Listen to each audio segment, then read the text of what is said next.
You see, an ideal fuel will be the one which gives sufficient amount of heat without producing too much of smoke. But unfortunately, there is no ideal fuel. However, we have to weigh the two things. Now, in olden times, the cow dung cakes or the wood was used, but that produced lot of smoke, and also the heat produced was not enough. So then we got on to coal, and then to kerosene oil, and then to LPG and CNG. And LPG and CNG are considered to be better fuels. Why? Because of two reasons. One is they don't pollute, they don't produce too much of smoke. Second is they are more efficient. What is the meaning of efficiency here? It means they produce more heat. And when we say the heat produced by 1 kilogram of fuel burning, we call it its calorific value.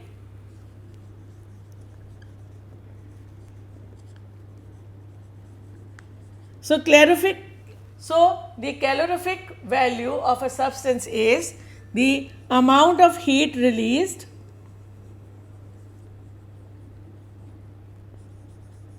on burning 1 kilogram of fuel. This is measured as kilojoules per kilogram. So, what we find is that different fuels produce different amount of heat energy or different amount of joules, and the calorific value depends upon that. So, through this chart we can compare the calorific value of various fuels. Now, in the case of cow dung cake, it is only 6000 to 8000 kilojoules per kilogram and so much of smoke. Wood 17,000 to 22,000, better, but still there is lot of smoke. Coal gives us 25,000 to 33,000, much more, and smoke is also less, but it is there. Petrol gives us 45,000, kerosene gives us 45,000, and even diesel.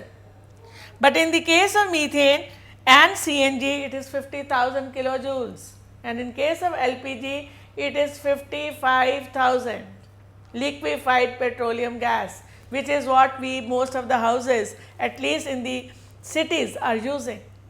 So, the advantage is it has high calorific value, plus there is no smoke. So, obviously, this reaches closer to the definition of ideal fuel. For quite some time, we were using kerosene oil. In kerosene oil also there is a flame, and in case of wax also there is a flame. But in case of CNG also there is a flame, and LPG, but in case of coal or wood almost there is no flame, but sometimes flame is there. So, what is the secret of creating a flame? The secret is that when vapors are formed or when a solid is vaporized, it is the vapors which burn and they create a flame. So, in case of candle, what happens is that the wax vaporizes, and when these wax vapors burn, they create flame. Similarly, the kerosene oil, it rises up in the wick, and then it is not the oil itself burning, but the oil will vaporize and the oil vapors will create the flame. So, for creating flame, what is required is vaporization. Like for during puja, what they use is camphor.